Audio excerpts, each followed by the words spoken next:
Hello students, welcome. आज हम अपना लेक्चर जो स्टार्ट करेंगे उसमें हमारा जो टॉपिक रहेगा वो रहेगा पार्लियामेंट्री सिस्टम। ठीक है, तो हमारी इंडियन गवर्नमेंट जो है वो बेसिकली पार्लियामेंट्री सिस्टम को फॉलो करती है। पार्लियामेंट्री सिस्टम हमारे कॉन्स्टिट्यूशन में मेंशन किया गया था, उसी के बेस पे हमारी गवर्नमेंट जो है वो रन करती है, काम करती है। तो ये पार्लियामेंट्री सिस्टम क्या होता है और इसके पार्लियामेंट के फंक्शन क्या होते हैं, तो ये आज हम आज के टॉपिक में डिस्कस करेंगे। ठीक है, तो स्टार्ट करते हैं।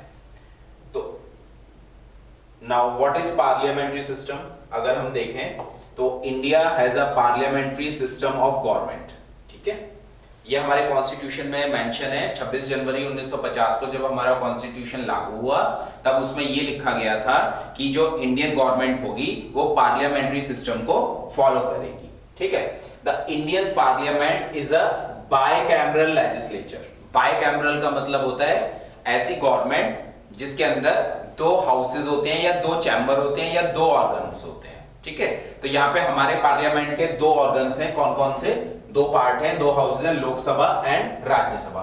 दो हाउसेज हैं, इसीलिए इसको क्या बोला जाता है? बाइकैमरल सिस्टम बोला जाता है। और जहां पे आपके क्या कहते हैं, एक ही हाउस होता है तो उसको क्या बोलते हैं? उसको यूनिकैमरल सिस्टम बोलते हैं। ठीक है, the members of the Lok Sabha, जिसको हाउस ऑफ द पीपल भी बोलते हैं, are directly elected by the people through the voting process. ठीक है, वोटिंग प्रोसेस होता है। जो लोकसभा के मेंबर होते हैं वो अपने अपने लोकसभा क्षेत्र में खड़े होते हैं। वहां पे हम लोग बेसिकली क्या करते हैं? वोट डालते हैं और जो विजयी होता है वो कहां पहुंचता है? लोकसभा में पहुंचता है। तो हमारे द्वारा वोट डाले जाने के बाद मेंबर ऑफ लोकसभा जो है वो चुने जाते हैं। ठीक है, राज्यसभा की बात करें तो मेंबर ऑफ द राज्यसभा, जिसको काउंसिल ऑफ स्टेट्स भी बोला जाता है, are elected by the member of the state legislative assembly. जो विधानसभाएं होती है, राज्यों के अंदर विधानसभा होती हैं, तो विधायक जो होते हैं वो हमारे बिहाफ पे वोट करते हैं और ऐसे राज्यसभा के मेंबर जो है वो चूज किए जाते हैं। Parliament consist of to houses and the president. जब हम पार्लियामेंट की बात करते हैं कि पार्लियामेंट के क्या क्या पार्ट होंगे, है ना, तो दो तो ऑर्गन है, दो हाउसेज हैं। कौन कौन से? लोकसभा और राज्यसभा। साथ में जो राष्ट्रपति होते हैं वो भी पार्लियामेंट का पार्ट होते हैं। ठीक है, अब देखते हैं फंक्शन ऑफ पार्लियामेंट। ठीक, तो पहला इसमें हमारा फंक्शन है लेजिस्लेटिव फंक्शन। तो लेजिस्लेटिव फंक्शन का मतलब होता है कानून बनाने वाला फंक्शन। ठीक है, तो हमारा जो पार्लियामेंट है वो क्या कर सकता है? देश के लिए कानून बनाने का काम करता है। कैसे करता है? देखिए, the parliament legislate on all matters mentioned in the union list and the concurrent list. ये हम पहले ही समझ चुके हैं कि यूनियन लिस्ट क्या होती है और कॉन्करेंट लिस्ट क्या होती है। तो यूनियन लिस्ट में और कॉन्करेंट लिस्ट में जो भी पावर्स दी गई हैं उन पे कानून कौन बना सकता है? हमारा जो पार्लियामेंट है वो कानून बना सकता है। ठीक है, if in the case of concurrent list where the state legislature and parliament have joint jurisdiction, the union law, ये important line है, the union law will prevail over the state। ठीक है, अब मान लीजिए concurrent list में जो powers दी गई हैं उस पे राज्य सरकार ने कोई कानून बनाया और उसी पे केंद्र सरकार ने भी कानून बनाया, तो सेंट्रल गवर्नमेंट का जो कानून बना हुआ है वो क्या करेगा?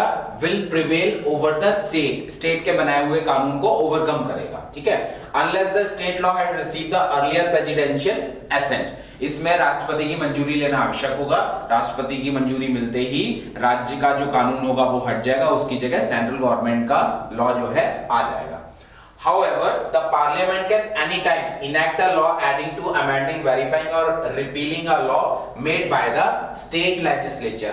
पार्लियामेंट के पास देखिए ये भी अधिकार है कि जो राज्य सरकार ने कानून बनाया है उस कानून को किसी भी टाइम इनेक्ट कर सकते हैं, अमेंड कर सकते हैं और उसको रिपील मतलब उसको निरस्त किया जा सकता है, खत्म किया जा सकता है। ठीक है, The parliament can also pass laws on the state list। अब स्टेट लिस्ट में वो सारी पावर्स होती हैं जिन पे स्टेट गवर्नमेंट का अधिकार होता है कानून बनाने का, लेकिन कुछ केसेस में स्टेट लिस्ट में जो सब्जेक्ट हैं उन पे भी सेंट्रल गवर्नमेंट मतलब पार्लियामेंट क्या कर सकता है? कानून बना सकता है। वो कंडीशन क्या है? पहली कंडीशन है if emergency is in operation और any state place under presidential rule और प्रेसिडेंट्स रूल। राष्ट्रपति शासन अगर राज्य के अंदर लगा हुआ है तो उस केस में पार्लियामेंट स्टेट लिस्ट में जो सब्जेक्ट्स प्रेजेंट है उन पे लॉ बना सकता है। ठीक है, As per Article 249, the Parliament can make law on items in the state list if the Rajya Sabha passes a resolution by 2/3 majority of its members present and voting that it is necessary for the Parliament to make laws on any item enumerated in the state list in the national interest. अब देखिए विधानसभा के अंदर अगर एक प्रस्ताव पारित हो जाए 2/3 मेजोरिटी से पास हो जाए, क्या कि जो स्टेट लिस्ट में सब्जेक्ट है उन पे नेशनल इंटरेस्ट को देखते हुए पार्लियामेंट को अधिकार दे दिया जाए कि वो कानून बना ले, तो सेंट्रल गवर्नमेंट या पार्लियामेंट जो है आर्टिकल 259 में जो कंडीशन दी गई है उसके बेस पे भी कानून बना सकता है। ठीक है, आगे बढ़ते हैं और इसमें क्या क्या जो फंक्शन है ना उनको समझने की कोशिश करते हैं। तो नेक्स्ट है इसमें executive function, control over the executive. In the parliamentary form of government, the executive is responsible to legislature. जो executive part होता है वो legislature के लिए क्या होता है, responsible होता है। Hence the parliament exercise control over the executive by several measures. ठीक है, legislature ने जो कानून बनाया उसको execute करने का काम किसका होता है, executive part का होता है। ये लिखा है ना यहाँ पे।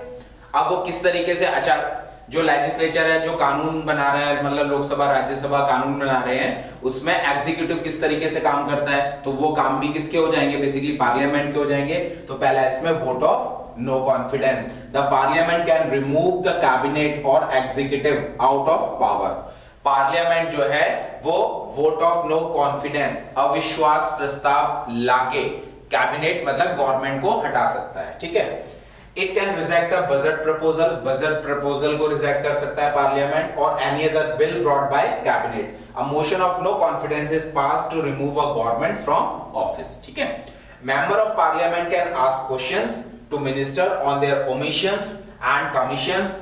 Any lapses on the part of the government can be exposed in the parliament. जो मेंबर ऑफ पार्लियामेंट होते हैं वो कैबिनेट मिनिस्टर से, है ना, या गवर्नमेंट से पार्लियामेंट में क्या कर सकते हैं, क्वेश्चंस पूछ सकते हैं। ठीक है, उनको ये अधिकार दिया गया है। उसके बाद है एडजर्न मोशन।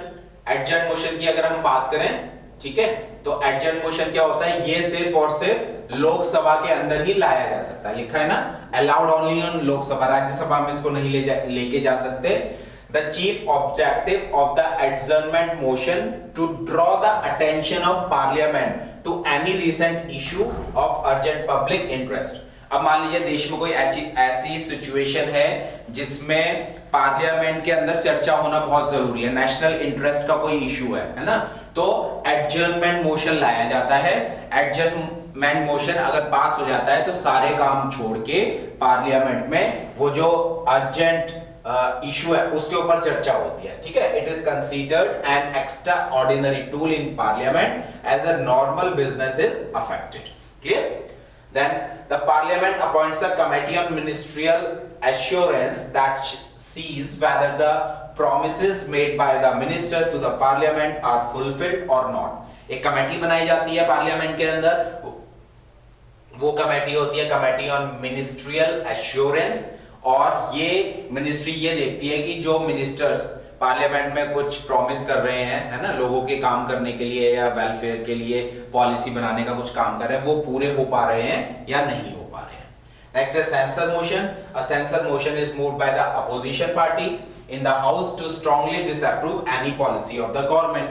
अगर गवर्नमेंट की किसी भी पॉलिसी को डिसअप्रूव करना है तो अपोजिशन पार्टी जो है सेंसर मोशन लेके आ सकती है, और इस सेंसर मोशन को लोकसभा में ही पास किया जा सकता है।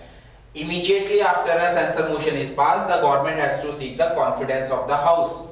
अगर सेंसर मोशन पास हो जाता है, अपोजिशन पार्टी के फेवर में जाता है, तो उसके तुरंत बाद क्या है, जो गवर्नमेंट है उसको कॉन्फिडेंस हाउस में साबित करना पड़ता है। ठीक है, बहुमत साबित करना पड़ता है। क्लियर? कट मोशन क्या होता है? Cut motion is used to oppose any demand in the financial bill brought by the government. Government ने अगर कोई फाइनेंशियल बिल में डिमांड करी है, उसको कट करना है ना, तो उसका अपोज करना है, सॉरी, तो कट मोशन जो है वो संसद में लाया जाता है। ठीक है, then financial function. Financial function को अगर हम देखें तो पहले इसमें parliament is the ultimate authority when it comes to finances. ठीक है, पार्लियामेंट जो होता है वो अल्टीमेट अथॉरिटी होता है अगर कोई भी फाइनेंशियल बिल हमें जो है पार्लियामेंट में पास करना है।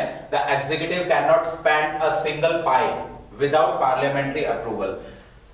गवर्नमेंट को जो भी पैसा खर्च करना है उसको पार्लियामेंट से अप्रूव कराना जरूरी है। Union budget prepared by the cabinet is submitted for the approval of the parliament. Union budget आता है ना, फैब में हर साल आता है फरवरी में, और वो अप्रैल से लागू होता है, तो उस यूनियन बजट को भी पार्लियामेंट से अप्रूव कराना जरूरी है। All proposals to import taxes should be approved by the parliament. फिर उसके अलावा कुछ दो स्टैंडिंग कमेटीज बनाई जाती हैं, public accounts committee and estimate committee. इनका क्या काम होता है?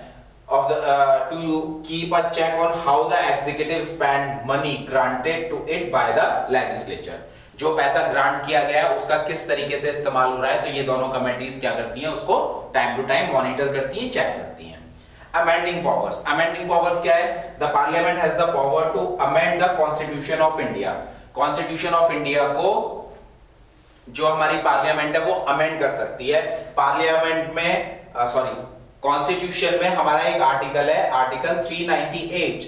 आर्टिकल 398 में आर्टिकल 368 में गवर्नमेंट को ये पावर दी गई है कि वो टाइम टू टाइम कॉन्स्टिट्यूशन में अमेंडमेंट कर सकते हैं। ठीक है, amendment will have to be passed in both Lok Sabha and Rajya Sabha for them to be effective. और जो भी अमेंडमेंट होगा वो लोकसभा और राज्यसभा दोनों से पास कराना क्या होगा?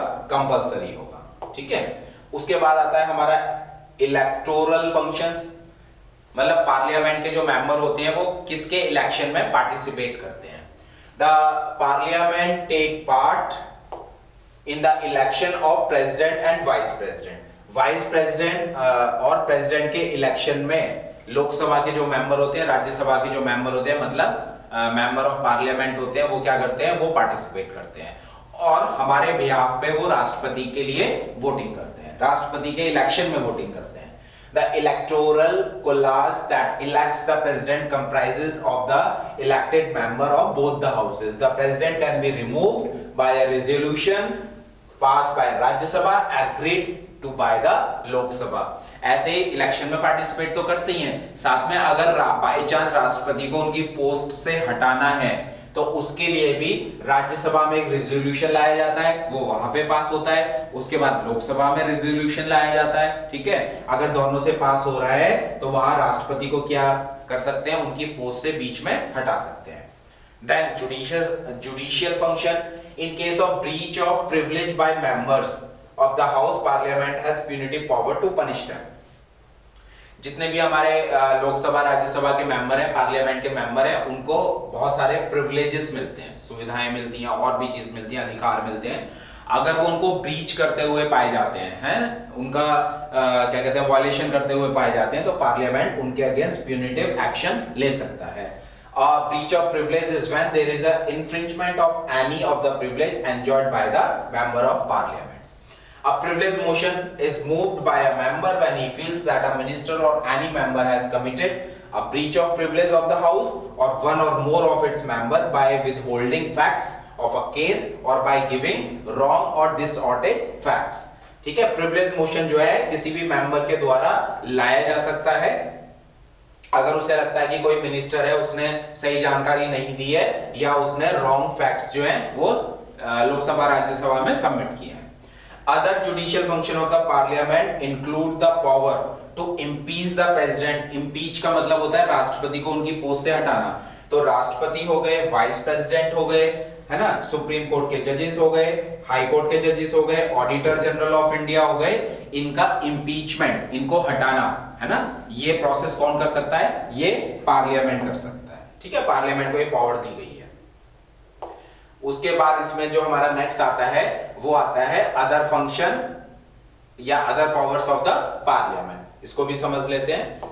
ठीक है, issues of national and international importance. देखिए ये इंपॉर्टेंट है, नेशनल इंपॉर्टेंस का कोई इशू है या नेशनल इंटरनेशनल इंपॉर्टेंस का कोई इशू है, ये सारे इशू जो है लोकसभा या राज्यसभा में डिस्कस होते हैं, are discussed in the parliament। The opposition plays an important role in this regard and ensure that country is aware of alternative viewpoints।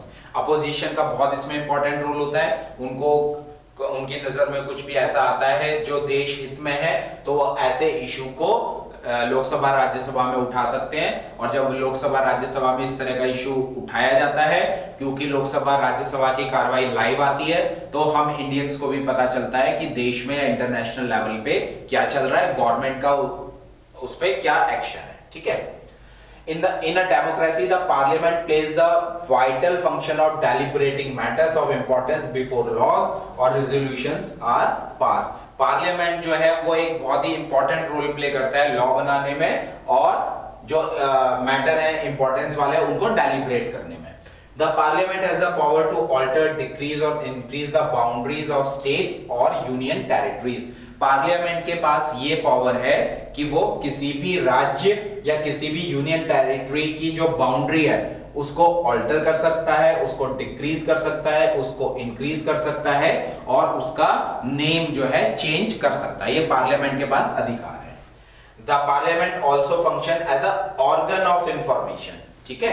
Parliament जो है एक ऐसा ऑर्गन की तरह काम करता है जो इंफॉर्मेशन प्रोवाइड कर रहा है। The minister are bound to provide information in the houses when demanded by the members. जो कैबिनेट मिनिस्टर्स होते हैं वो बाउंड होते हैं। किस तरीके से बाउंड होते हैं कि अगर कोई दूसरा मेंबर ऑफ पार्लियामेंट कोई अपना कोई क्वेश्चन कर रहा है और उसमें कोई इंफॉर्मेशन चाहता है वो, तो जो कैबिनेट है, जो मिनिस्टर्स है, उनको वो इंफॉर्मेशन लोकसभा या राज्यसभा में प्रोवाइड करवानी पड़ेगी। तो जब वो इंफॉर्मेशन लोकसभा राज्यसभा में रखी जाएगी तो पूरा देश उस इंफॉर्मेशन से क्या होगा, अवेयर हो जाएगा, उनको भी ये पता लग जाएगा। तो हमारा पार्लियामेंट जो है ऑर्गन ऑफ इंफॉर्मेशन की तरह काम करता है। ठीक है। तो ये हमारा पार्लियामेंट्री सिस्टम है। इसमें हमने समझा पार्लियामेंट्री सिस्टम क्या होता है और पार्लियामेंट के फंक्शन क्या होते हैं। नेक्स्ट लेक्चर में नेक्स्ट वीडियो के साथ में। Thank you.